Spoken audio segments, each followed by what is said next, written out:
Buon pomeriggio a tutti e benvenuti a questo evento che si inserisce all'interno di quella che è la giornata mondiale per la sicurezza delle cure, che è una giornata speciale che è stata istituita sin dal 2019 dall'Organizzazione Mondiale della Sanità proprio per cercare di trattare in maniera più approfondita il tema della sicurezza delle prestazioni sanitarie.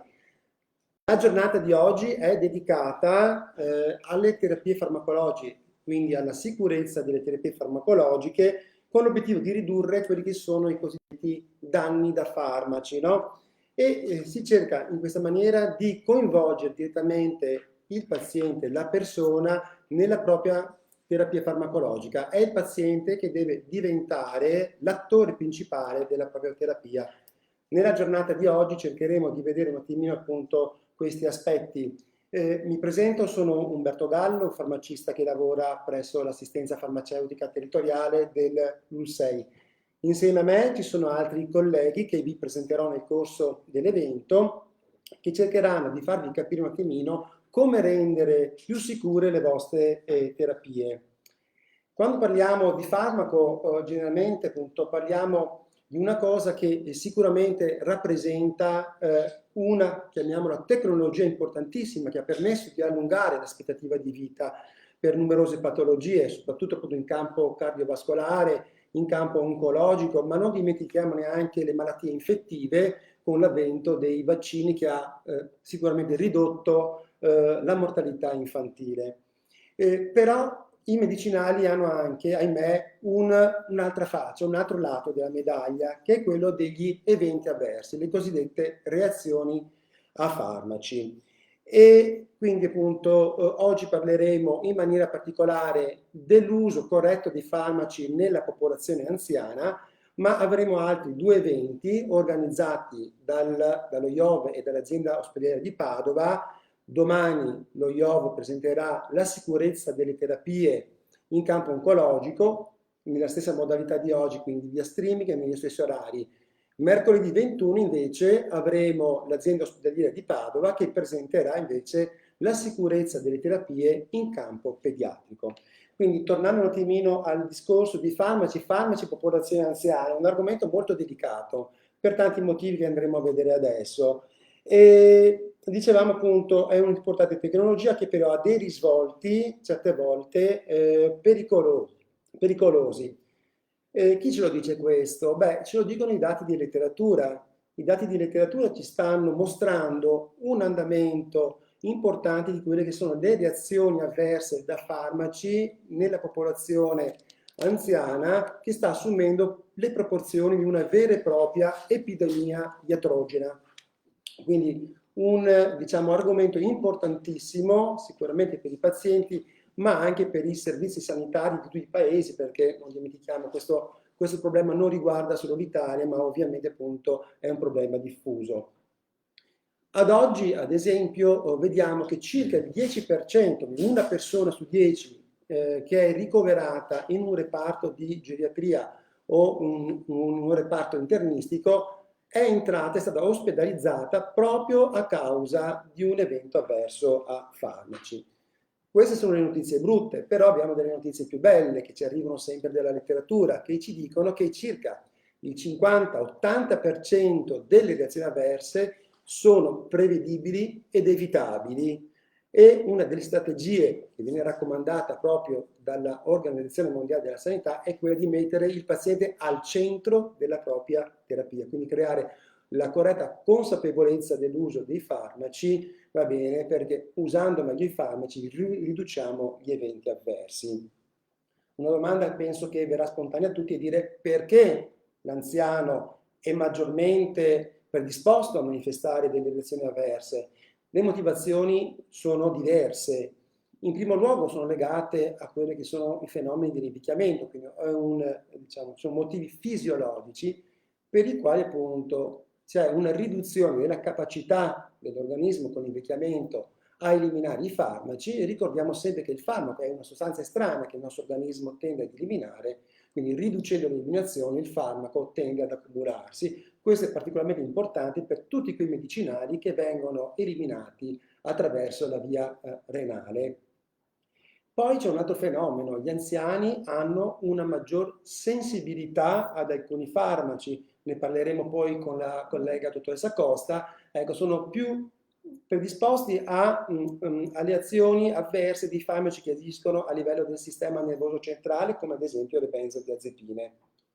Poi c'è un altro problema grandissimo, che è quello legato alle polifarmacoterapie. Che cos'è una polifarmacoterapia? Sono quelle terapie che prevedono più farmaci. Questo perché invecchiando sicuramente aumentano le nostre appunto, patologie, quindi magari ci troviamo a gestire delle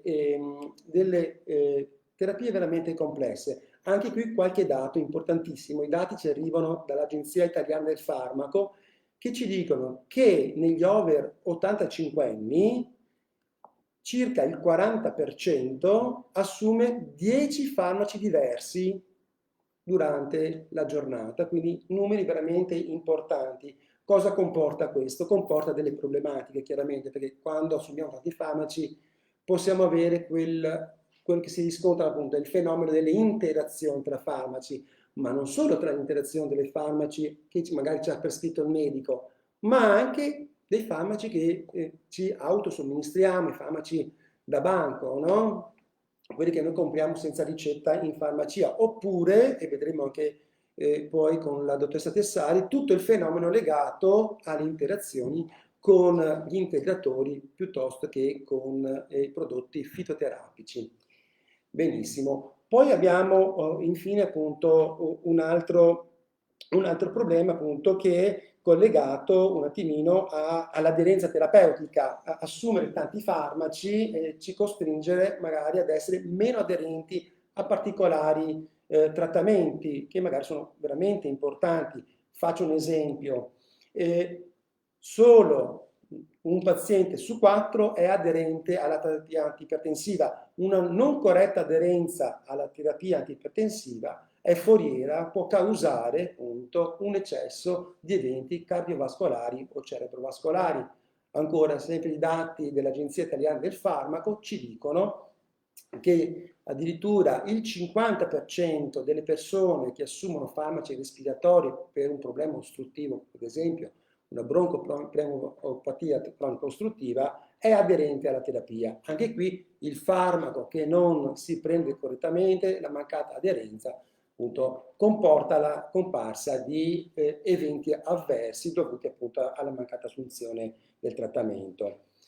Quindi come possiamo mettere il paziente al centro della propria terapia, ed è quello che discuteremo oggi con gli esperti, no? Innanzitutto aumentando la consapevolezza che i farmaci possono avere appunto un lato nascosto, che è quello della comparsa di reazioni avverse, ma soprattutto il paziente, la persona, deve diventare protagonista attraverso una comunicazione puntuale.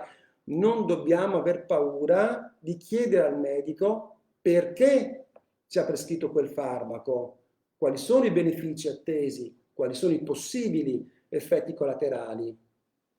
Non dobbiamo aver paura di chiedere come si deve assumere il farmaco, qual è il dosaggio corretto. Non nascondere poi altri trattamenti che stiamo facendo, magari anche con farmaci di automedicazione. Questo è molto, molto importante. E infine, ecco, un'altra cosa importante per migliorare, perché il paziente diventa protagonista del proprio trattamento farmacologico, quello di non usare farmaci se non direttamente prescritti dal medico. E qui mi riferisco a due ambiti particolari: agli antibiotici, ad esempio, e alle benzodiazepine, quindi ai farmaci sedativo-ipnotici. Gli antibiotici sono veramente un problema. Spesse volte mi sento dire, insomma, che un paziente ha a casa un antibiotico, magari ha un'infezione respiratoria e lo assume senza l'indicazione del medico. Questo è pericoloso. Perché è pericoloso? È pericoloso per il futuro. Assumere antibiotici senza una prescrizione corretta e puntuale del proprio medico può portare nel tempo alla comparsa di antimicrobico resistenze. Queste considerando anche che ormai di antibiotici non ne abbiamo più tanti. Ecco, quindi nelle prossime relazioni cercheremo un attimino di approfondire queste tematiche. Ecco, eventuali domande le possiamo fare nella chat e alla fine del nostro incontro cercheremo di dare le risposte. Allora, io adesso presento un attimino i colleghi che sono in questa diretta con me. Partirei dal dottor Ivo Beccegato, che è presidente dell'Auser della provincia di Padova. La breve esposizione appunto che dovrà fare è un po' quali sono le domande che all'interno della vostra associazione i pazienti fanno più frequentemente che riguardano l'uso dei farmaci. A te la parola, Ivo. Grazie, grazie dottor Gallo, grazie a questa opportunità. Credo che sia assolutamente importante tener conto di una serie di elementi che ho acquisito nel tempo e quindi vorrei raccontare un pochettino come sono arrivate queste domande. Alcune di queste domande sono già state presentate dal dottor Gallo, però io le ripeto lo stesso perché fanno parte, diciamo, di una serie di altri elementi su cui poi rifletteremo. Allora, nel 2012 mi sono rivolto all'allora direttore generale dell'USL 15, che era il dottor Francesco Benazzi, a cui avevo chiesto la possibilità di inserire all'interno del grande quadro di relazioni che facevamo per i nostri circoli, circa 450 all'anno, inserire delle relazioni fatte da medici dell'USL. Mi è stato fatto la risposta, l'opportunità. Abbiamo cominciato con incontri con l'esperto. Abbiamo proprio chiamato incontri con l'esperto. L'unica condizione che aveva posto allora il dottor Benazzi era questa, di fare in modo che ai nostri incontri, noi siamo Auser, quindi facevamo pernos i nostri soci, che venissero tutti i soci delle associazioni presenti sul territorio. Quindi abbiamo fatto un volantino che è stato fatto dall'USL, l'abbiamo diffuso a tutto il territorio. Nei primi 10 incontri fatti nel 2012 siamo arrivati al 2017 e ne abbiamo fatti circa 60. Questi sono, l'ultimo volantino abbiamo fatto circa 60 incontri. Nel 2017 sono cambiate le cose, le USL si sono ridotte, è diventato quindi la riforma ha centralizzato tutto su Padova, allora ho parlato con il dottore Scibetta, il quale ha approvato e ha fatto un protocollo d'intesa e abbiamo cominciato a quel punto gli incontri con i medici da 60 sono diventati 104. Purtroppo il lockdown ha bloccato tutto e quindi gli incontri a questo punto si sono ridotti a zero. Ma all'interno di questo pacchetto di conferenze credo che il più gettonato sia stato proprio l'incontro dal tema importanza dell'uso di farmaci, corretto uso di farmaci. Allora, abbiamo chiamato questo medico, il quale ha presentato l'importanza di questo uso corretto dei farmaci nella nostra vita, soprattutto rivolto alle persone anziane. E lì sono emersi degli elementi molto importanti. Il primo, il grande bisogno di parlare con il medico e di non essere soltanto assuntori di farmaci. Quindi, che cosa succede? Che nel momento in cui vai a fare anche una visita specialistica, il medico ti prescrive un farmaco, ma in genere, insomma, la spiegazione puntuale di quale sia il corretto uso di questo farmaco, l'importanza di quel farmaco, il significato di questo, l'analisi delle risposte del tuo corpo rispetto al farmaco sono, diciamo, elementi che dovrai trattare magari con un altro medico, il tuo medico di famiglia. E a quel punto cosa succede? Ecco la domanda che è stata posta in più occasioni. Succede che lo specialista magari ti ordina un certo farmaco, il medico di famiglia dice ti do il farmaco equivalente e la domanda è: ma il farmaco equivalente ha lo stesso identico effetto del farmaco che mi ha ordinato lo specialista? La risposta è sì, in genere no, perché i farmaci equivalenti hanno il principio attivo che è sostanzialmente identico, però non ti fidi, magari il giorno prima avevi usato una scatola di colore verde e il farmaco equivalente ha la scatola di colore bianco e magari ti confondi perché ci sono anche elementi, diciamo, esterni che aiutano le persone anziane ad essere molto continuative, io uso un termine molto semplice, insomma, molto fisse nelle loro scelte e quindi disturbarle un pochettino anche rispetto a questi elementi a volte può creare qualche difficoltà. Quindi ti dicono, sì, quella scatola lì, quell'altra scatola, quindi sanno che i farmaci che devono essere assunti in certi momenti della giornata provengono da una certa squadra, gli cambi il colore e potrebbero addirittura andare nel panico. E mi è successo. Mi è successo che in una gita che abbiamo fatto con le persone anziane, ad un certo punto la persona tira fuori dalla sua borsetta i farmaci che aveva necessità di assumere quel giorno, non trova un farmaco. Il panico, il panico. Credo che abbiamo fatto di tutto per tranquillizzarla perché mancava un certo farmaco. Non è quello, no, tira fuori quell'altra scatola. Insomma, la fissità a volte che abbiamo noi anziani rispetto a un'abitudine di assunzione di certi farmaci dovrebbe essere tenuta in considerazione perché a volte abbiamo noi dei rapporti un pochettino strani rispetto a questa assunzione. Questo però non tocca nulla rispetto a un altro elemento che io ritengo importante mettere alla vostra attenzione, l'estrema fiducia che hanno le persone anziane nei medici. Noi proveniamo da una generazione che ne ha viste di tutti i colori rispetto alle morti, rispetto alle difficoltà, diciamo, sanitarie. C'è un paese a nord di Piazzola sul Brenta dove nel 53-54 l'intero gruppo di ragazzi delle scuole elementari è stato portato ad Arsier, tutti in quarantena perché c'era il pericolo di essere contagiati. E quindi voi pensate, un intero paese svuotato di bambini, perché c'era la poliomielite e il problema di essere contagiati. Portato via tutti. E portato con qualcuno di questi, detto, non ne voglio parlare, non ne voglio parlare. Un anno terribile, con il quale io non voglio proprio parlare. L'assunzione di farmaci è molto importante. Siamo passati, per esempio, dagli antibiotici, come diceva lei, dottore, che si usa per iniettare si usavano le siringhe, adesso i farmaci per fortuna si prendono per bocca. Però il problema è, ma mi farà male lo stomaco? Avrò problemi allo stomaco? Come posso difendere lo stomaco rispetto ad un farmaco che potrebbe anche crearmi dei problemi? Che cosa posso prendere? E poi il problema degli integratori.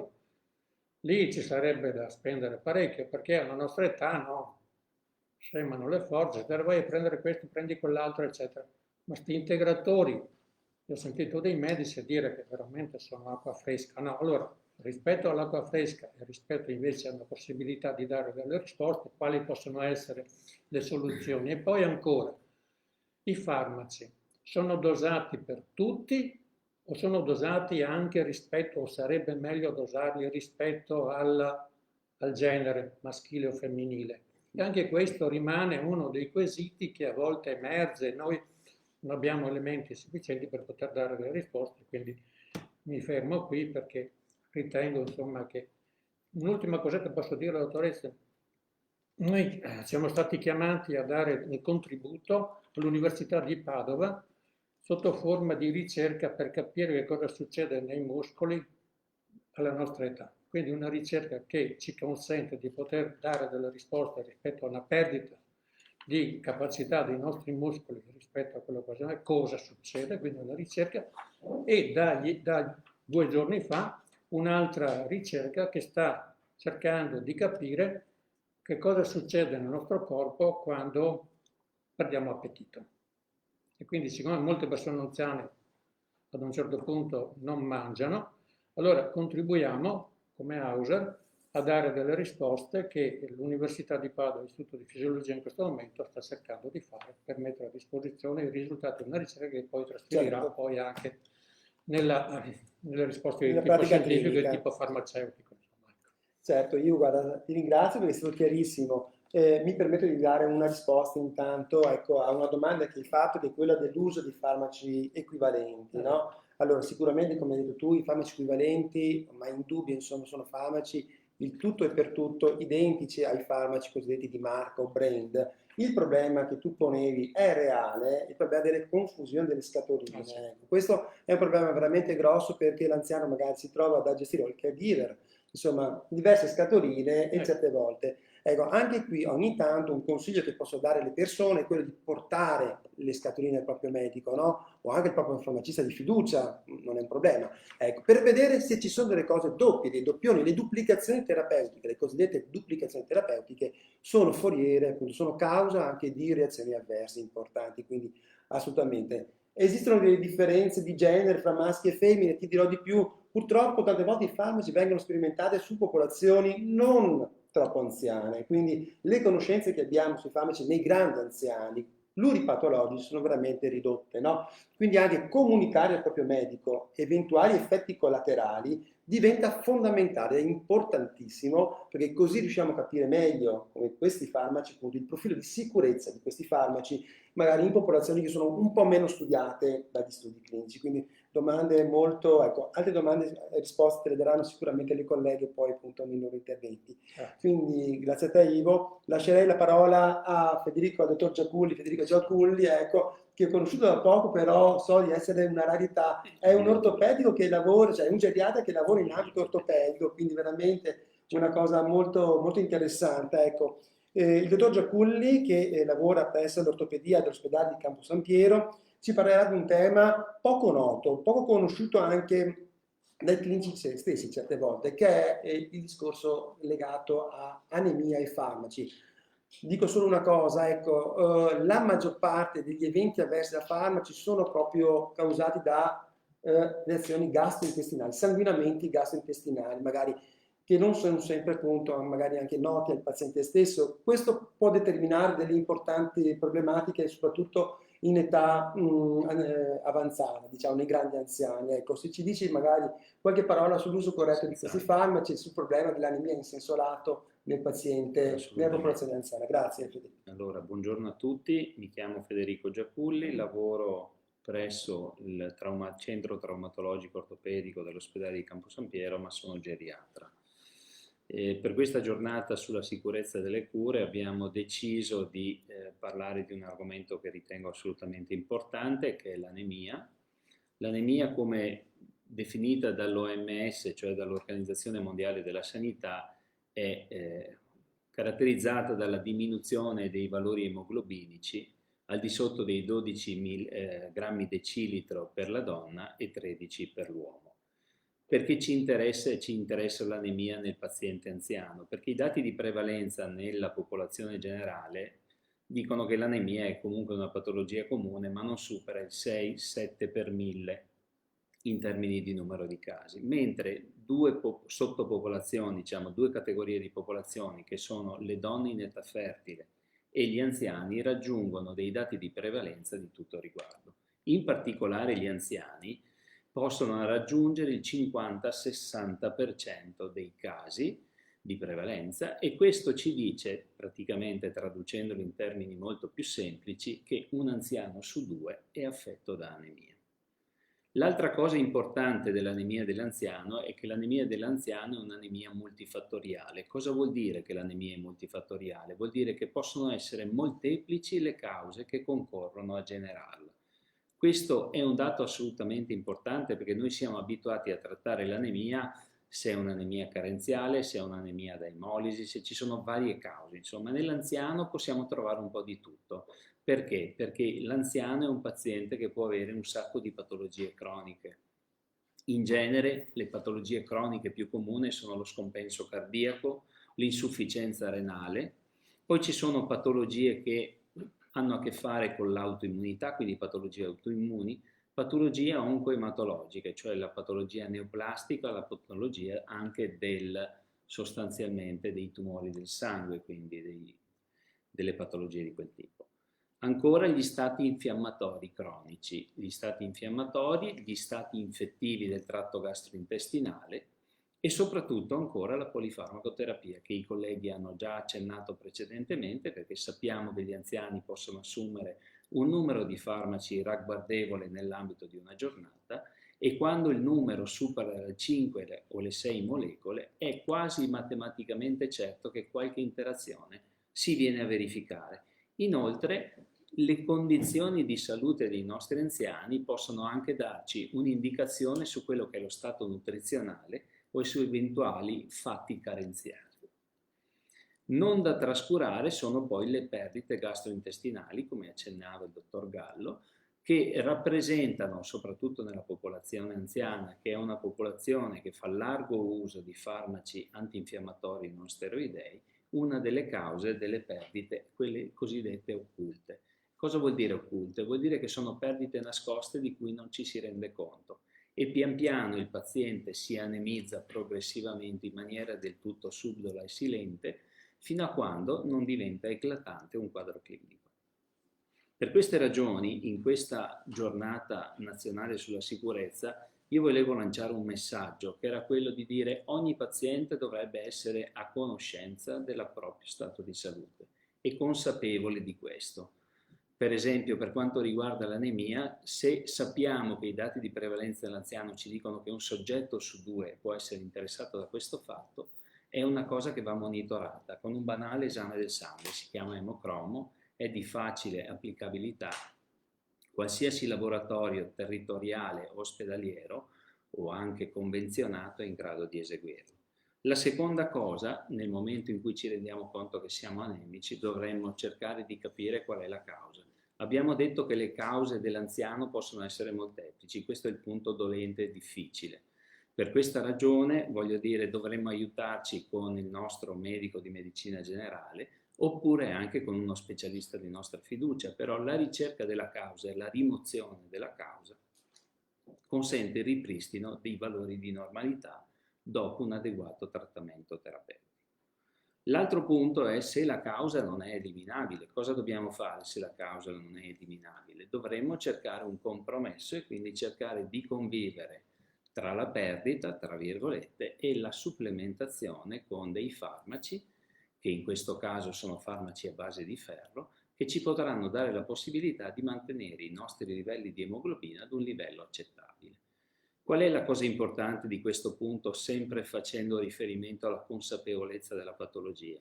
Che chiaramente il malato o il soggetto che è affetto da una patologia cronica deve imparare a conoscersi e ad ascoltarsi. Perché questo? Perché in concomitanza di malattie croniche l'anemia funziona da aggravante e quindi può complicare in maniera importante fatti di patologia che attimi prima o momenti prima, quando non c'era l'anemia, risultavano più compensati.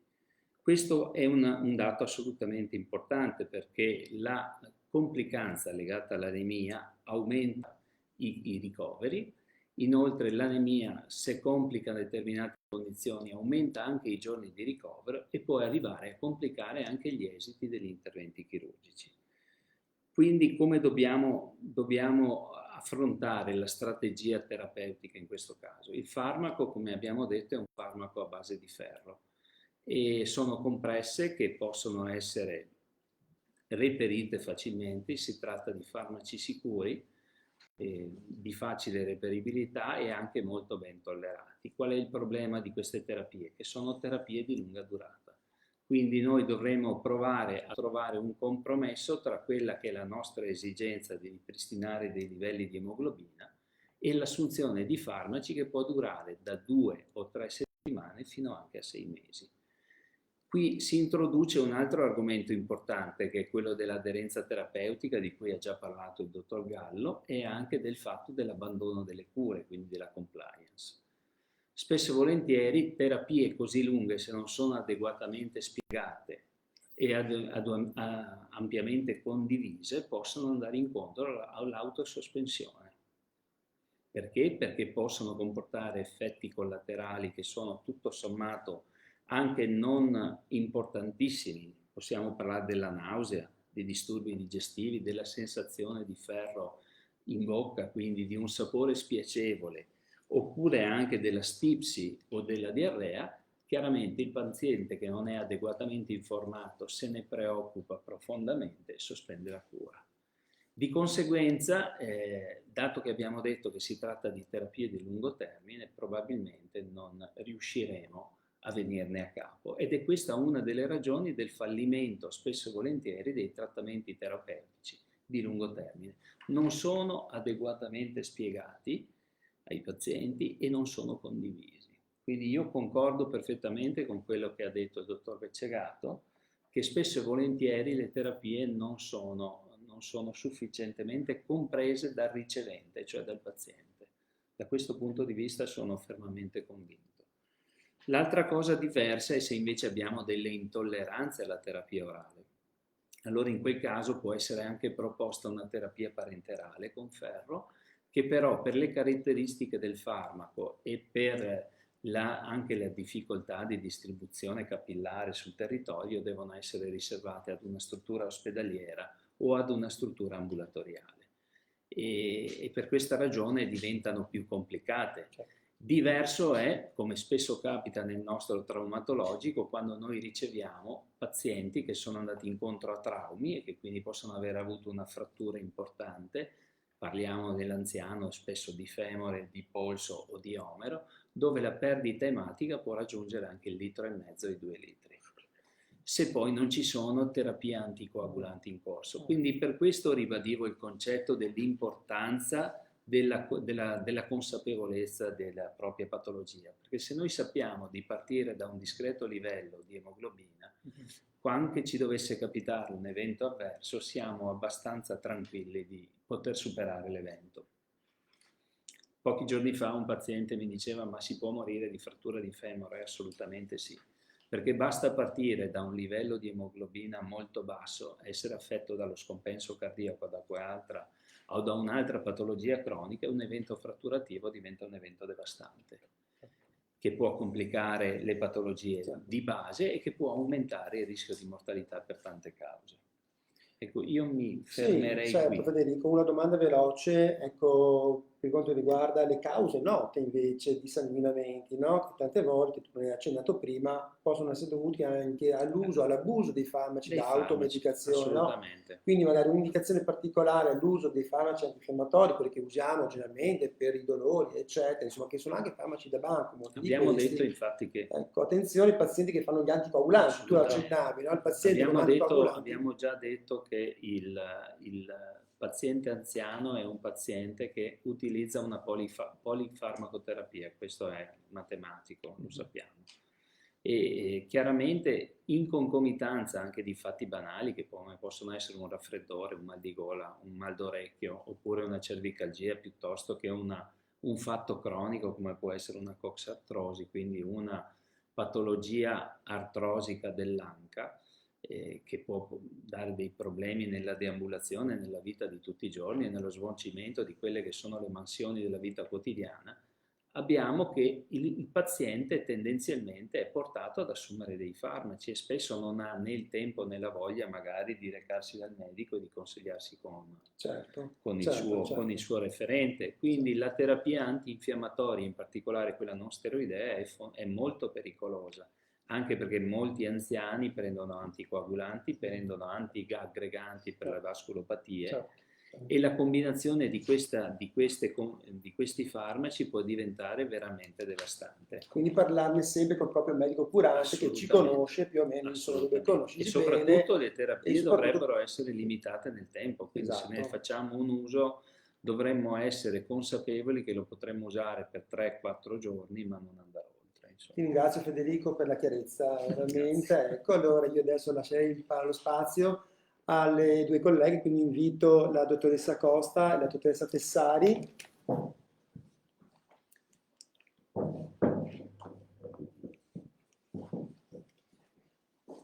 Eccoci qua, allora vi presento, buongiorno. Presento la dottoressa Costa che è un medico che lavora presso i centri di disturbi cognitivi e demenze dell'ULSEI, quindi questi sono nuovi centri molto importanti anche per i pazienti affetti da demenze.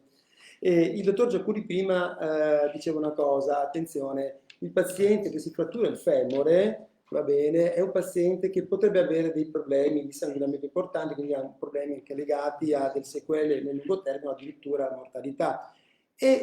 Fra le varie cause che la letteratura ci dice che possono essere determinanti nel far cadere un paziente, quindi causare una frattura del femore, ci sono proprio appunto le benzodiazepine per le quali ci parlerei adesso. Quindi ecco, lascio la parola alla dottoressa Costa che ci parlerà dei rischi dell'uso a lungo termine delle benzodiazepine.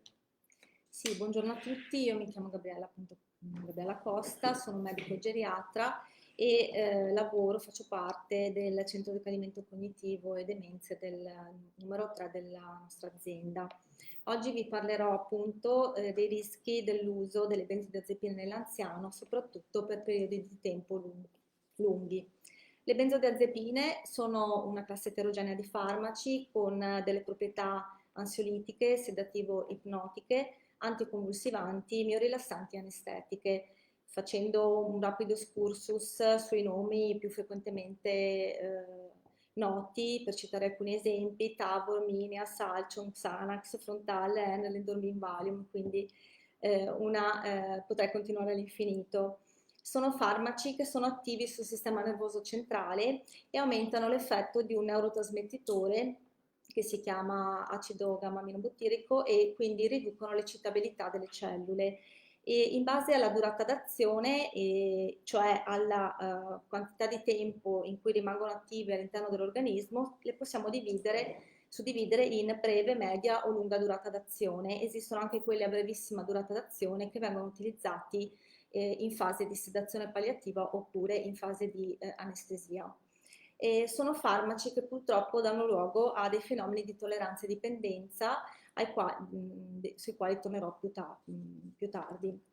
Per quanto riguarda l'utilizzo nell'anziano, come diceva prima il collega, purtroppo l'utilizzo è molto frequente sopra i 65 anni. Un anziano su 5 che vive al proprio domicilio ne fa uso, soprattutto le donne, e nelle case di riposo un terzo dei pazienti riceve farmaci ad attività ipnotico-sedativa. Vi sono purtroppo dati allarmanti negli ultimi 2 anni. Il consumo è in aumento dall'inizio della pandemia e ovviamente possiamo capire perché la pandemia ha causato purtroppo stati d'ansia, preoccupazione, solitudine che hanno accentuato l'uso di questi farmaci. Nell'anziano vengono per lo più utilizzate nel trattamento delle patologie quali disturbi del sonno, disturbi d'ansia e nell'agitazione, e al giorno d'oggi sappiamo che queste categorie di farmaci sono considerate tra le più a rischio a causa della loro tossicità, soprattutto quelle a lunga durata d'azione e se usate per periodi di tempo lunghi. Lunghi non intendo anni, ma anche 4 settimane.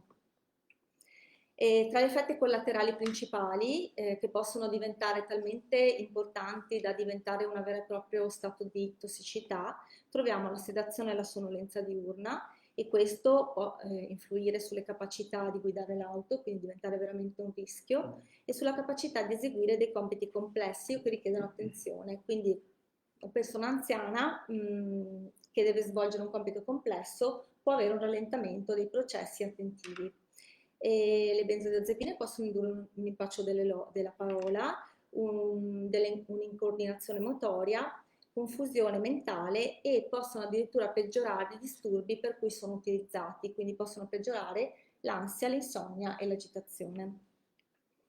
Quando diventano tossici? Quando questi effetti collaterali diventano tossici, si assiste addirittura ad un quadro grave, a volte di incoordinazione motoria, che si chiama atassia, e un quadro grave per esempio di decadimento cognitivo, che può mimare addirittura la demenza di Alzheimer. Questi farmaci inducono, come diceva il collega, e questo è assolutamente documentato in tutti gli studi a lungo termine e osservazionali, un aumento del rischio di cadute. Le cadute sono pericolose intanto perché appunto possono provocare un trauma importante, per esempio la frattura di femore, che è un evento catastrofico nella popolazione anziana, ma nell'anziano possono indurre degli stati di ansia, quindi aumentare l'utilizzo del farmaco stesso, possono indurre uno stato di isolamento perché la persona si vergogna oppure tende a proteggersi dalle cadute in ambienti esterni. Quindi questo può aggravare la condizione di solitudine, può portare addirittura a una disabilità importante perché la persona comincia a ridurre progressivamente la sua mobilità e quindi fino a quasi al completo allettamento. Quindi sono un evento che noi diciamo avverso. E tra i traumatismi più catastrofici c'è la frattura di femore, che è associata a una mortalità veramente significativa, e comunque le benzodiazepine sono associate ad aumento del rischio di morte per tutte le cause. Le più pericolose sono quelle a lunga durata d'azione perché si accumulano nell'organismo dell'anziano, che di fatto è un organismo che ha più massa grassa, e la massa grassa proprio fa come da spugna, cioè le trattiene e poi le rilascia. Quindi anche se io ho smesso di assumere il farmaco, poi il mio grasso le rilascia e questo provoca un aumento, un prolungamento dell'azione del farmaco stesso. Come dicevo prima, sono farmaci che sono caratterizzati da fenomeni di tolleranza e di dipendenza. La tolleranza è il fenomeno per cui io, per avere l'effetto benefico, devo costantemente aumentare la dose del farmaco stesso e quindi vado incontro più facilmente agli effetti collaterali e alla tossicità. E invece la dipendenza è un problema quando vado a sospendere questi farmaci perché posso scatenare una sindrome d'astinenza che può essere anche fatale. Infatti i contesti dove la sospensione spesso è repentina, per esempio quando l'anziano viene ospedalizzato per cause che poi non sono correlati al farmaco, ma il farmaco viene improvvisamente sospeso, può diventare un problema per la salute dell'anziano stesso. Perché l'anziano è più a rischio degli effetti collaterali delle benzodiazepine rispetto all'adulto. Intanto perché l'età è associata a delle modificazioni a livello anatomo-funzionale di vari apparati e organi. Se pensiamo agli organi deputati all'equilibrio al movimento, per esempio la vista, il tatto, i riflessi, la forza muscolare, l'elasticità articolare.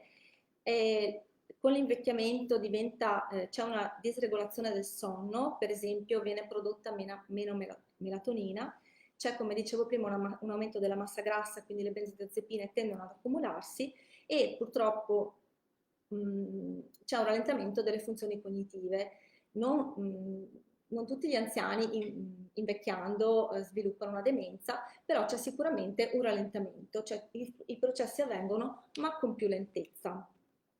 Come dicevano i colleghi, spesso ci sono delle malattie concomitanti e le terapie utilizzate per il trattamento di queste malattie possono esacerbare gli effetti collaterali delle benzodiazepine e quindi mettere a rischio la persona. Non dimentichiamo le condizioni di disabilità, di solitudine e di assenza di un caregiver, cioè di una persona dedicata all'assistenza, che possono aumentare il rischio di un utilizzo improprio delle benzodiazepine, prevalentemente per quanto riguarda i preparati in gocce. Pensiamo alle persone con un problema di vista o un problema di artrosi della mano, quanto facilmente possono andare incontro a un abuso, chiamiamolo abuso, ma una veramente assunzione di una dose non congrua. Quindi per finire la mia digressione su questa categoria di farmaci, posso farvi le seguenti raccomandazioni finali. Allora, in genere l'uso di questi farmaci nella persona sopra i 65 anni andrebbe proprio evitato o al massimo limitato a periodi di tempo brevi, non superiori alle 2-4 settimane. Se necessario proprio utilizzarli, bisogna prediligere i farmaci a breve durata d'azione o breve e media durata d'azione. Vanno utilizzati a dosi più basse che nell'adulto e a orari fissi, non al bisogno, proprio per evitare un accumulo e fenomeni di tossicità. La sospensione è sempre consigliata, anche se si assumono da tantissimi anni. Tante persone iniziano ad assumerli alla mia età.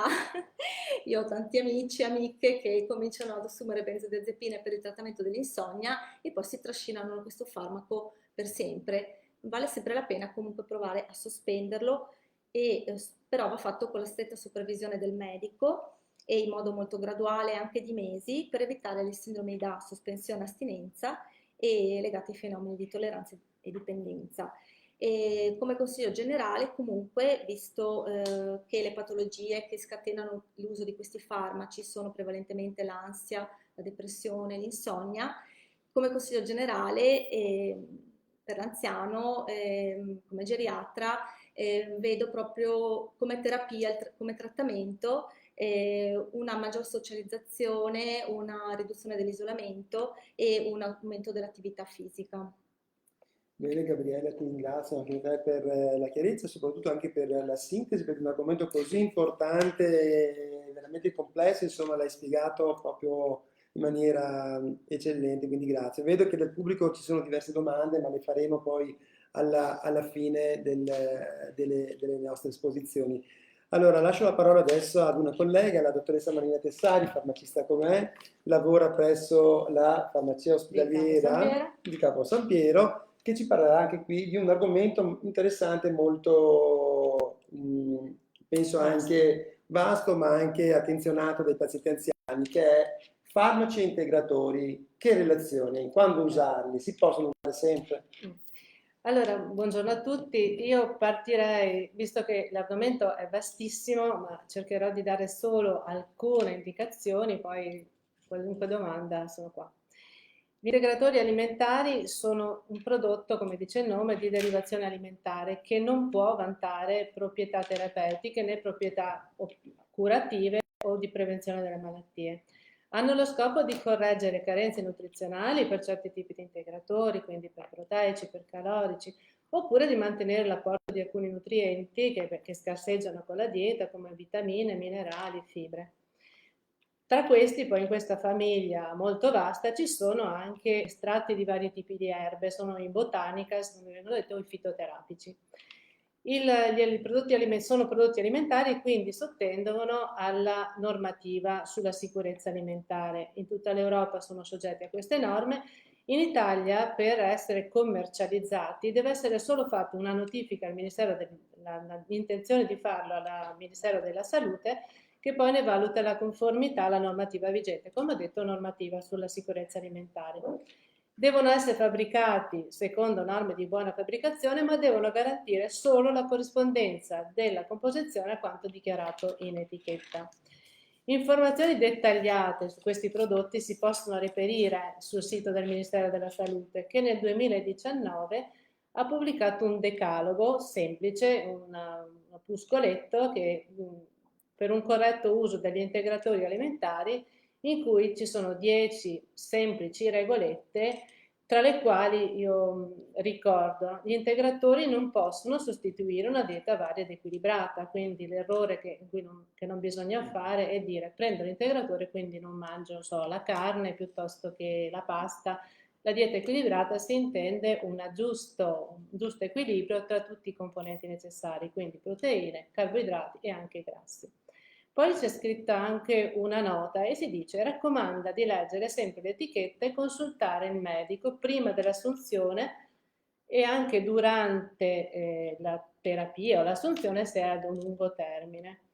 Questo perché non è prevista nessuna ricetta medica per l'acquisizione di questi prodotti, ma questo potrebbe far incorrere in un errore ed è naturale, è tutto naturale, quindi innocuo, è alimentare, quindi è sicuro? La risposta è no. Quando assumiamo un integratore andiamo incontro a dei rischi. Possiamo per esempio assumere dosaggi troppo alti, sottovalutando il contenuto di questi prodotti. Oppure possiamo avere un rischio di interazione con i farmaci che abbiamo in terapia. Per esempio, faccio alcuni esempi, quelli più comuni. Il riso rosso fermentato per il controllo del colesterolo è molto diffuso, ma in realtà ha gli stessi effetti collaterali del farmaco, delle statine, che molto spesso dice no, io il farmaco non lo prendo, prendo l'integratore. In realtà il principio attivo è molto simile alle comuni statine e gli effetti collaterali, per esempio la mialgia o i problemi gastrointestinali, sono gli stessi. Ci sono stati proprio studi clinici su una vasta popolazione e hanno rilevato questa similitudine. La differenza è che mentre l'integratore lo posso comprare e lo prendo così autonomamente, le statine devono essere prescritte dal medico e il medico ne controlla l'andamento della terapia. Un'altra sostanza ampiamente utilizzata o comunque utilizzata è il ginkgo biloba. L'indicazione dovrebbe essere migliorare le funzioni cognitive. In realtà ha un sacco di interazioni con i farmaci di uso abbastanza comune. Interagisce con gli anticonvulsivanti, con gli antinfiammatori non steroidei, prima erano stati nominati dal collega dottor Giaculli, con il varfarin, che è un farmaco anticoagulante. Aumenta in questi casi il rischio di insanguinamento gastrico, per cui andremo a creare un altro problema invece che risolverlo. Poi ci sono altri prodotti che comunemente vengono utilizzati e sono del tutto innocui, per esempio la camomilla. L'estratto secco di camomilla ad alto titolo potenzia gli effetti dei sedativi e può ridurre l'assorbimento del ferro. Naturalmente non la camomilla che ci facciamo la sera, la Bonomelli, per dormire meglio, però sto parlando di estratti secchi ad alto titolo. Un'altra sostanza comune che si usa normalmente, ma se utilizzata in compresse ad alto titolo può dare dei problemi, è l'aglio. L'aglio viene utilizzato in compresse ad altissimo titolo per il suo effetto antipertensivo. In realtà però può aumentare l'effetto antipertensivo nel caso io abbia, magari inconsciamente, una politerapia che comprenda un antipertensivo, un farmaco, quindi si avrebbe una riduzione troppo elevata della pressione arteriosa. In più può aumentare anche il rischio di sanguinamento se assumo degli antiaggreganti. Un'altra, l'ultimo tra i milioni che potrei fare, è l'erba di San Giovanni o il liperico, usato nella depressione di grado lieve o moderata. Questo farmaco, che sembra molto innocuo, questo fitoterapico molto innocuo, in realtà agisce su diversi farmaci. Riduce per esempio l'assorbimento della digossina, farmaco per il cuore, oppure aumentando il metabolismo di antivirali, immunosoppressori, antiepilettici, ne modifica l'assorbimento. Quindi il messaggio finale qual è? Non dobbiamo utilizzare integratori alimentari e vegetali senza informare il nostro medico curante, che potrà valutare eventuali interazioni, e nel caso avessimo delle reazioni avverse dobbiamo sempre comunicarlo al medico o al farmacista, che poi si occuperà di segnalare sull'apposito sito del Ministero della Salute questi eventi avversi, che andranno quindi poi ad arricchire la scheda già presente a livello ministeriale. Un'ultima nota sul metodo di acquisizione di questi integratori. Si possono acquisire in farmacia, in parafarmacia, nella grande distribuzione e su internet. Internet non garantisce una filiera controllata e molto spesso questi prodotti arrivano da paesi che hanno delle normative anche sugli alimentari diverse dalle nostre, magari meno attente, meno precisa, per esempio la Cina. Quindi il rischio è di prendere e portarsi a casa e di assumere delle sostanze che poi fanno più male che bene.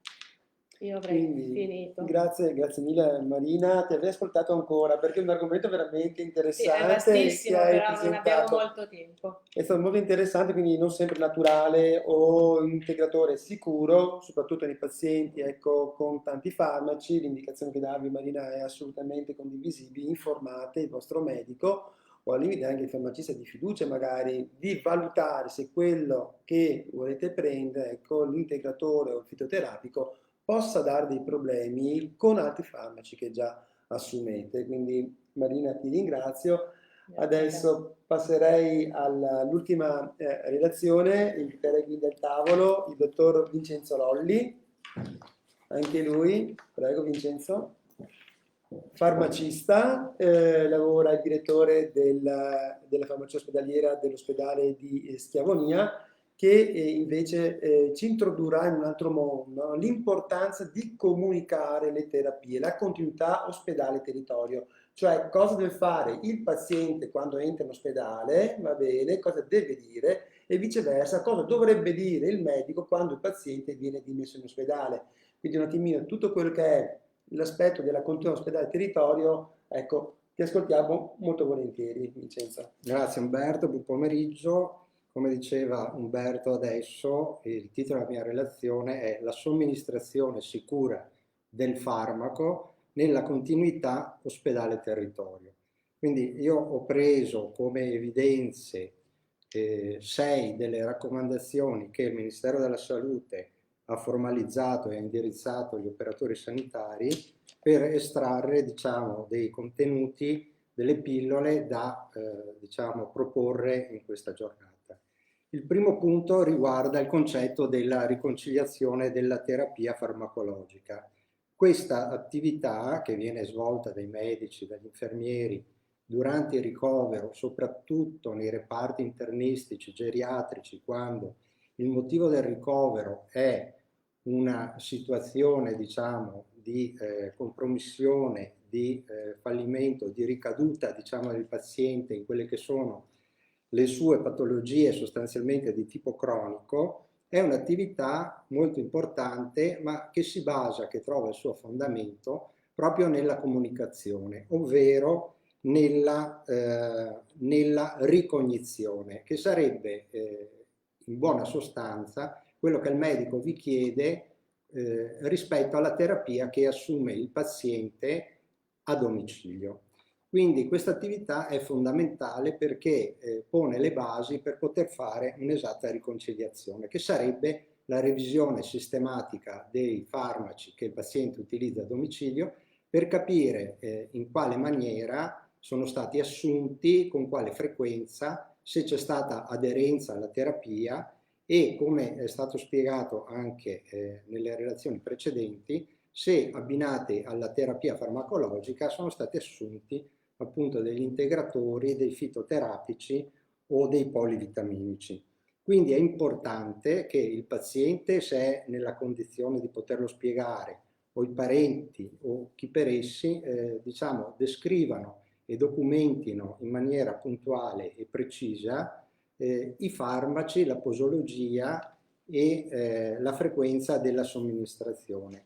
Per fare questo ci si può avvalere, come è noto, insomma, di varie modalità, che potrebbero essere quelle di portare appunto le scatolette che si hanno a casa e che vengono assunte regolarmente, oppure avvalersi dell'esperienza e della professionalità del medico in medicina generale, che può fare una lettera di ricovero in cui descrive per esempio qual è quali sono i farmaci che il paziente assume a domicilio. Detto questo, è importante che i pazienti o i caregiver sottolineino come e se effettivamente il paziente ha assunto la terapia in maniera corretta, in maniera puntuale, e anche se ci sono stati, diciamo, degli episodi non attesi, come quelli che si descrivevano prima, definite come reazioni avverse, oppure quali possono essere stati dei sintomi che sono stati colti e che non erano attesi, non erano previsti e non erano successi prima. Allora, per dire come deve essere raccolta la ricognizione della terapia, per evitare anche degli errori che possano insorgere nella riconciliazione, bisogna che venga fatto per ciascuno dei farmaci assunti a domicilio la descrizione del nome commerciale, del principio attivo, la forma farmaceutica, il dosaggio, la posologia giornaliera, la data di inizio del trattamento, la durata della terapia e anche la data e l'ora eventualmente dell'assunzione dell'ultima dose, integrando appunto con altri elementi che i clinici vi possono chiedere e che possono essere ritenuti importanti. Detto questo, è quindi importante eventualmente portare anche documentazione di precedenti ricoveri o le lettere di dimissione. La riconciliazione consente a questo punto di arrivare a una decisione prescrittiva detta riconciliazione, e questo aspetto deve essere tenuto conto nel momento in cui il paziente viene ricoverato, magari fa l'accesso al pronto soccorso, poi viene ricoverato in reparto, eventualmente viene passato in un altro reparto specialistico, in tutte queste fasi. Allora, queste fasi vengono chiamate transizioni di cura, perché anche all'interno della struttura ospedaliera queste fasi sono importanti e devono essere regolate in maniera precisa, sostanzialmente attraverso, diciamo, una trasmissione di comunicazioni prevalentemente in forma scritta, possono essere appunto contenute nella cartella clinica. Il parente, il paziente, chi diciamo segue il paziente deve in qualche modo essere informato e aver conoscenza di tutte queste transizioni, soprattutto ovviamente nella fase di dimissione. Ora, nella fase di dimissione deve essere chiaro al paziente e a chi lo seguirà poi a domicilio qual è stata la prescrizione finale che il clinico, lo specialista, l'internista appone nella lettera di dimissione, anche perché spesso vengono sospesi dei farmaci e ne vengono introdotti degli altri. Ora, questo deve essere chiaro, soprattutto perché poi nella presa in carico da parte del medico di medicina generale e soprattutto a chi segue il paziente non ci deve essere confusione tra ciò che è stato sospeso e ciò che deve essere intrapreso o continuato. Questo evita sicuramente degli errori e delle conseguenze che possono essere controproducenti. Altro aspetto che è stato sottolineato nel primo intervento è quello degli errori in terapia che possono insorgere con delle confezioni o dei nomi che sono simili. Questo fenomeno viene descritto e definito con un acronimo LASA, che significa andare ad individuare i farmaci che possono avere dei nomi simili nella pronuncia del nome commerciale o del principio attivo, o delle confezioni sostanzialmente identiche perché appartengono, diciamo, allo stesso produttore. Per evitare questo tipo di errori, fondamentalmente chi segue il paziente o il paziente stesso, se ha la capacità e l'attenzione, è importante che segua delle regole. Delle regole sono per esempio quelle di individuare il principio attivo, il dosaggio e mettere insieme questi farmaci, escludendoli dalla promiscuità con altre confezioni simili o non simili che magari si trovano, diciamo, nell'armadietto in cui vengono conservati i farmaci. Questa operazione si può fare anche abbastanza facilmente conservando in scatole separate queste confezioni di farmaci, per cui si saprà quali sono i farmaci per la pressione, quelli per il cuore, quelli per le patologie, diciamo, concomitanti, in maniera tale che se il paziente ha in trattamento 5 o più farmaci, come dicevo prima, non si rischino, diciamo, delle sovrapposizioni, delle assunzioni doppie e dei salti, diciamo, di terapia proprio dovute a questi errori.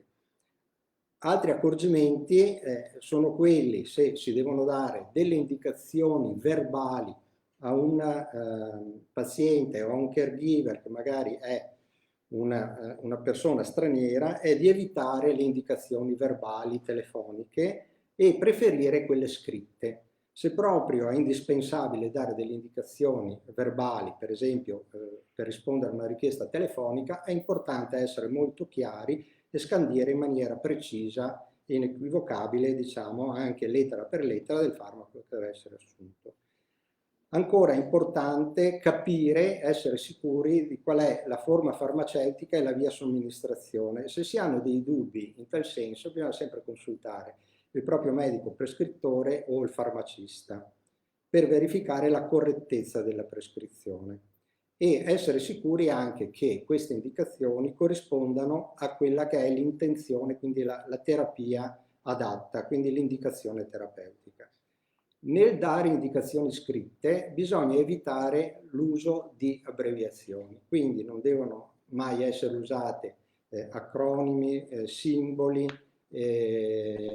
mezze parole, ma deve essere scritto tutto in maniera estesa e in maniera leggibile, soprattutto se ci si rivolge a una persona anziana. È preferibile quindi scrivere in stampatello ed è preferibile anche controllare almeno due volte, insomma, le indicazioni che si danno, eventualmente confrontandosi e diciamo, chiarendo ciò che è stato scritto con il paziente. Un altro aspetto importante è quello della corretta somministrazione, quindi il farmaco deve essere assunto nei tempi, ma soprattutto nei modi corretti e previsti. Essendo la via orale quella, diciamo, preferita in ambito territoriale, c'è da sottolineare il fatto che molte compresse non sono divisibili, quindi non si possono spezzare. Queste sono soprattutto quelle che nella confezione riportano la dicitura compressa rivestita. Se è rivestita significa che c'è una confettatura e quindi la compressa non può essere spezzata, non può essere tagliata, non può essere triturata. Le compresse che si possono dividere presentano di per sé una tacchetta che è appunto il segno che il fabbricante appone nella formula proprio per individuare il punto di frattura.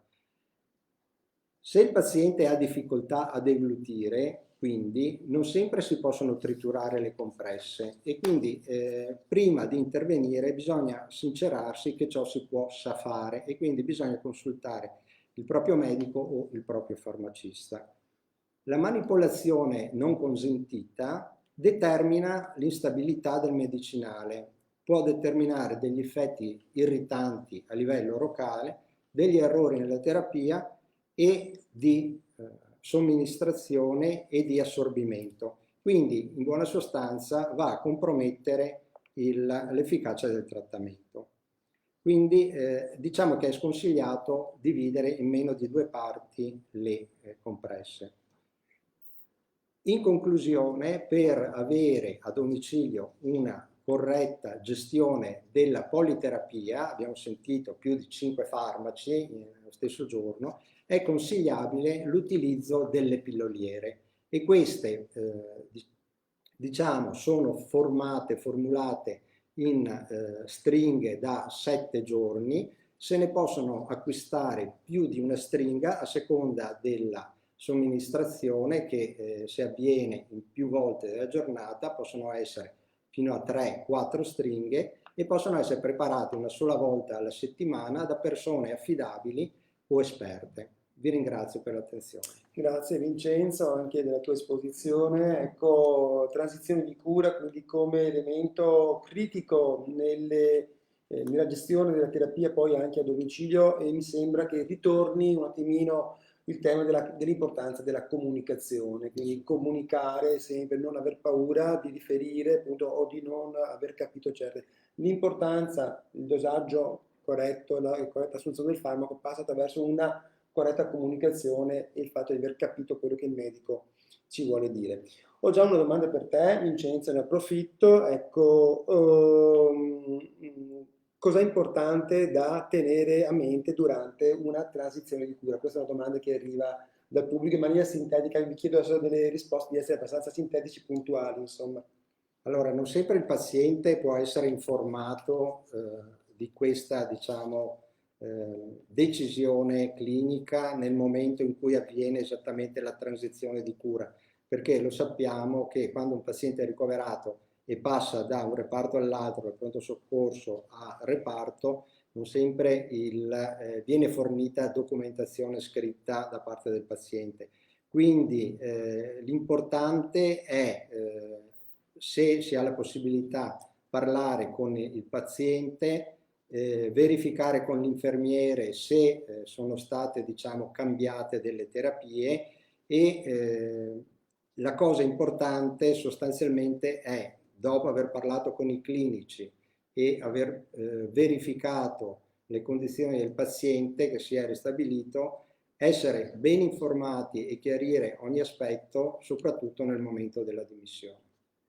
Grazie Vincenzo. Allora c'è una domanda anche per la dottoressa Pessari, ci chiedono appunto l'assunzione di vitamina D in un anziano con scarsa mobilità e che comunque magari viene esposto al sole, ogni quanto è consigliata? Deve essere... Allora, se è inerente all'argomento che abbiamo trattato prima degli integratori, l'assunzione di vitamina D dovrebbe essere giornaliera, naturalmente in base ai valori di calcemia, che il calcemia dovrebbero essere bassi, dovrebbero comunque essere valutati dal medico.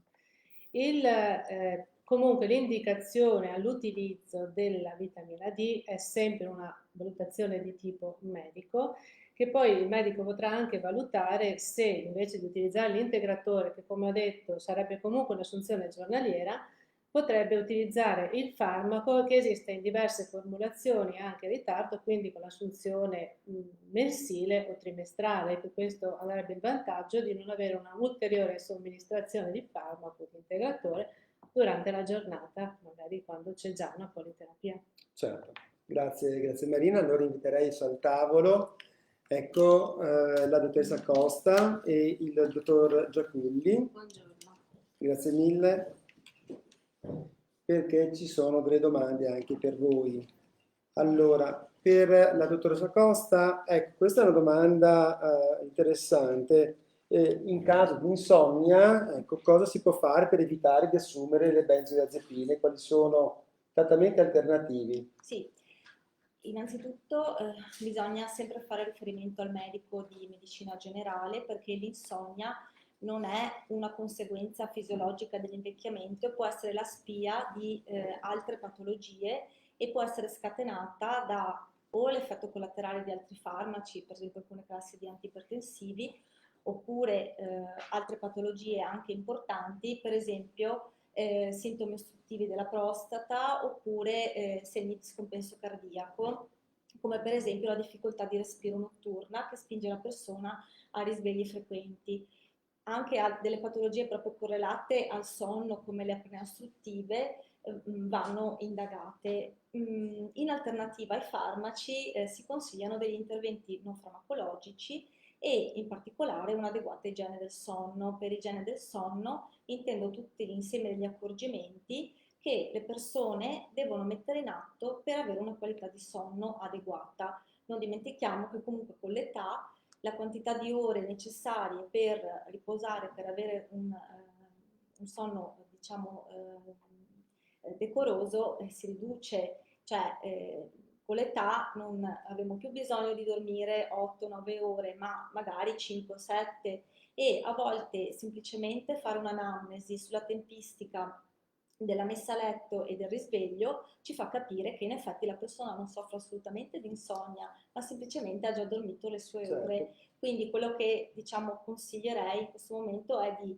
evitare tutto quello che è stimolante e eccitante nelle ore serali, evitare pasti troppo importanti, troppo calorici, evitare di assumere alcolici, caffè, e soprattutto avere degli intervalli regolari, degli orari regolari.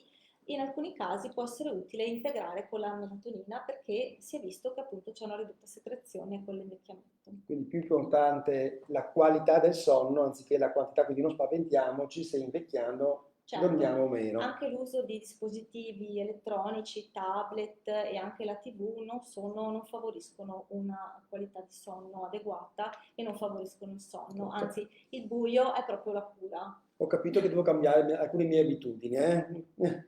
Ecco, un'altra domanda che arriva sempre dal pubblico. Mia mamma ha la demenza ed è sempre agitata, che farmaci posso usare? Sì, spesso le persone affette da decadimento cognitivo e demenza, soprattutto nelle fasi moderate e severe, fanno fatica ad esternare le loro necessità, i loro problemi. Per esempio, manifestano il dolore, la stipsi, un disagio come agitazione. Quindi prima bisogna escludere che la persona agitata, la persona con la demenza agitata, abbia un problema che noi chiamiamo organico, cioè legato a una patologia. A volte sono persone che hanno delle infezioni, che hanno dei disturbi urinari, che hanno anche solo sete, ma non riescono a esternarli. Quindi bisogna prima escludere le cause, queste cause, poi agire eventualmente con altri farmaci che sono per esempio più sicuri.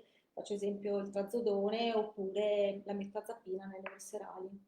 Ecco, un'altra domanda molto interessante, questa qui che è stata fatta: se una persona soffre di depressione, si possono usare le benzodiazepine oppure ci possono essere delle interazioni particolari? Sì, le benzodiazepine vanno usate soprattutto se la depressione è associata a stato d'ansia e solo nella parte iniziale del trattamento. Poi le benzodiazepine non sono la cura della depressione, bisogna ricorrere ad altri farmaci, sicuramente più maneggevoli nel lungo termine e sempre sotto ovviamente il giudizio del medico, come per esempio gli SSRI o gli SNRI, la duloxetina, citalopram, sertralina, che sono farmaci che possono essere assunti con sicurezza nelle fasce di età più avanzate anche per 2 anni.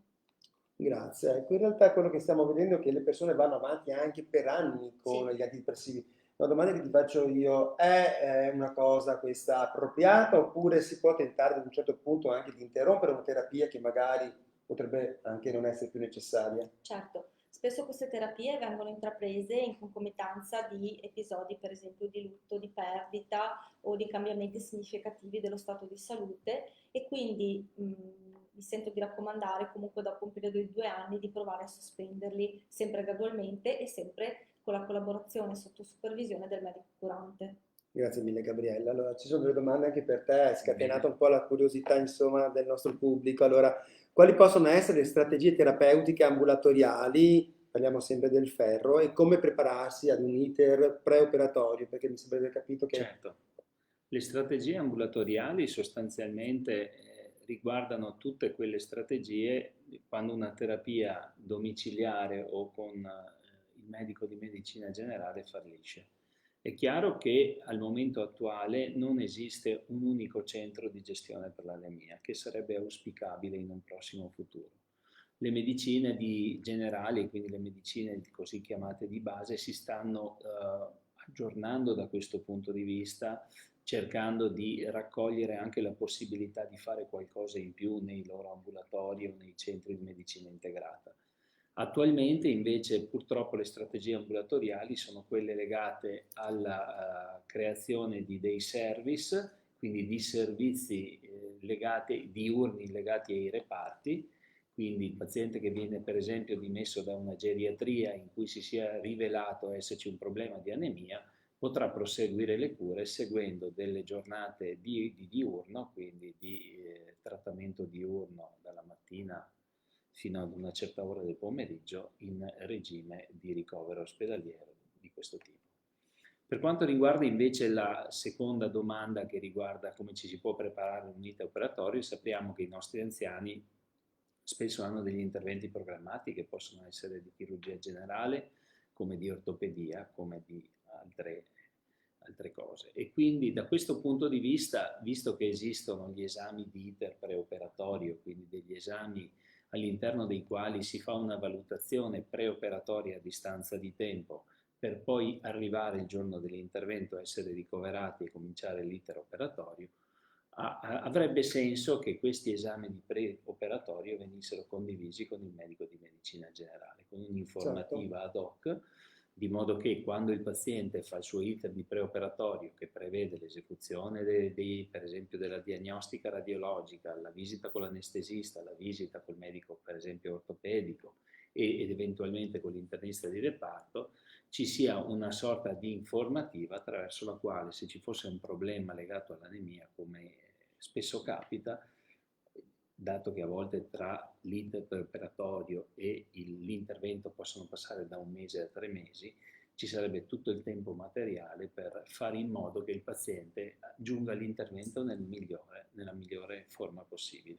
Grazie Federico. C'è una domanda: per l'anziano è corretto assumere 2 volte l'anno il ferro? Ma immagino in senso lato, insomma. Allora, 2 volte l'anno bisogna capire per che durata e per quale somministrazione. Infatti. Abbiamo detto durante la breve presentazione che le terapie a base di ferro sono terapie di lungo termine. Il problema delle terapie di ferro orale a domicilio è legato al problema degli effetti collaterali. Quindi se il paziente tollera bene la dose standard e non ha effetti collaterali, non c'è ragione di interromperlo, perché non si tratta solo di ripristinare i livelli di emoglobina persa, ma bisogna anche rifornire i depositi, perché il nostro organismo di fronte ad un'anemia mette in atto tutte le strategie di cui è in possesso per contrastare quello che sta succedendo. Quindi se un paziente sta diventando anemico, noi andiamo a utilizzare tutte le nostre risorse fino a quando poi, quando le risorse finiscono, l'emoglobina incomincia a scendere. Quindi la terapia è di lungo termine perché ci vuole del tempo affinché le cellule possano maturare dal midollo che le produce fino all'immissione in circolo, ma poi è importante anche poter ripristinare le forme di deposito. 2 volte all'anno, se per 6 mesi è fino abbondante. È chiaro, se l'emocromo è normale non c'è trattamento, assolutamente. Ecco, poi parlando di statica c'è anche da dire che ci sono degli esami di secondo e di terzo livello che servono poi a definire molto puntualmente quali sono le necessità, quanto va fatto e come va fatto. Questo senz'altro. Certo. Grazie sì. Federico. Ecco, ci sono delle domande anche per me, le leggo. Quali sono le maggiori reazioni avverse nell'anziano? Ecco, più che reazioni avverse mi piacerebbe dirvi quali sono le categorie di farmaci che sono più frequentemente coinvolte nella manifestazione di reazioni avverse. Ci sono diversi studi in letteratura, anche italiani, insomma, che ci dicono che i farmaci sono i soliti noti, no? Da anni sono sempre loro, che sono fra le top 10, diciamo, dei farmaci che causano reazioni avverse, soprattutto in età in età geriatrica, e questi sono gli anticoagulanti, gli antidepressivi, gli antiaggreganti, le benzodiazepine, va bene, anche farmaci appunto antipertensivi, soprattutto magari ecco, se poi non c'è un'adeguata rititolazione ecco, del paziente. E mi collego con questo appunto, con un'altra domanda che è stata fatta, con l'autunno i farmaci, specialmente negli anziani, devono essere ritarati rispetto alla stagione calda. Allora io penso che ci si riferisca un attimino a quello che è la terapia antipertensiva, perché noi sappiamo che il caldo può determinare di per sé una riduzione della pressione, quindi sempre sotto attenzione chiaramente del medico, va bene, la terapia può essere ritarata misurando magari durante l'estate più frequentemente la pressione, perché chiaramente se la pressione si abbassa in maniera importante possiamo avere le cadute, in questo caso le benzodiazepine non c'entrano nulla, ma è la terapia antipertensiva che causa la caduta con tutte le conseguenze che abbiamo visto. Altra domanda interessante, come si possono prevenire le reazioni avverse? Bella domanda questa. Allora, ci sono alcune reazioni avverse che sono per definizione non prevedibili, e mi riferisco a quelle cosiddette nel gergo idiosincrasiche, un termine brutto, quelle dovute alla particolarità del soggetto. Faccio un esempio semplice: un'allergia ad un antibiotico che assumo per la prima volta è una reazione che non posso prevedere, non la sapevo. Diventa una reazione prevedibile se magari a distanza di tempo il medico mi prescrive lo stesso antibiotico, io non ho comunicato al medico che quell'antibiotico è allergico, si manifesta ancora una nuova reazione allergica. Però la maggior parte delle reazioni avverse, abbiamo visto, possono essere prevenute come i messaggi, riteniamo i messaggi iniziali, comunicando sempre al medico, va bene, l'assunzione di altri farmaci, anche consigliati da specialisti, perché quello che diceva il dottor Lolli prima, le transizioni di cura, lo specialista tante volte conosce una fetta della nostra patologia, consentitemi il termine, no? In realtà è il nostro medico curante che poi ha la gestione completa e conosce bene tutte le nostre terapie. Altra cosa da fare è ogni tanto ripresentarsi dal proprio medico e cercare di capire insieme se ci sono dei farmaci che possono essere sospesi magari perché ormai la terapia ha fatto il suo corso, ad esempio facevamo degli antidepressivi, magari no, potrebbe essere anche, ecco, dire, dottore, sto assumendo da tanto tempo questo farmaco, è necessario che lo assumo ancora, chiaramente poi sarà una decisione condivisa, perché l'importante è condividere le terapie. Spero appunto che il messaggio chiave di questa giornata sia quello che voi pazienti, noi pazienti dobbiamo essere responsabili delle nostre terapie e dobbiamo sempre condividerle con il medico. Se posso aggiungere una cosa. Assolutamente. E come metodologia i geriatri sanno che la migliore nell'anziano di valutazione è quella multidimensionale, ovvero spesso una terapia può essere molto efficace, ma se non si valuta la dimensione cognitiva o sociale del soggetto può diventare assolutamente inutile o addirittura dannosa, perché proprio si creano quegli errori di compliance, di aderenza, che nell'adulto non ci sono, non si verificano, quindi è importante valutare più dimensioni nella popolazione anziana. Certo, anche perché fra tante patologie magari si può decidere quali trattare e quali magari sì. invece un attimino a volte, anche sì, a volte è sufficiente togliere un farmaco, perché altrimenti si aggiungono sempre più farmaci per curare gli effetti collaterali dei farmaci già in essere, quindi questo espone ovviamente ad avere molti più effetti collaterali. La cosiddetta cascata prescrittiva, esatto. Uso un farmaco per coprire l'effetto collaterale di un altro perché non mi sono accorto che esatto, quel nuovo poi magari sintomo... è lì da tempo. Assolutamente. Bene, io direi che il nostro tempo è terminato, grazie ancora. Se avete altre domande lasciate il vostro commento e chiaramente insieme all'ufficio stampa, qui c'è la dottoressa Brunelli che ringrazio e poi riceverete una risposta. Grazie ancora.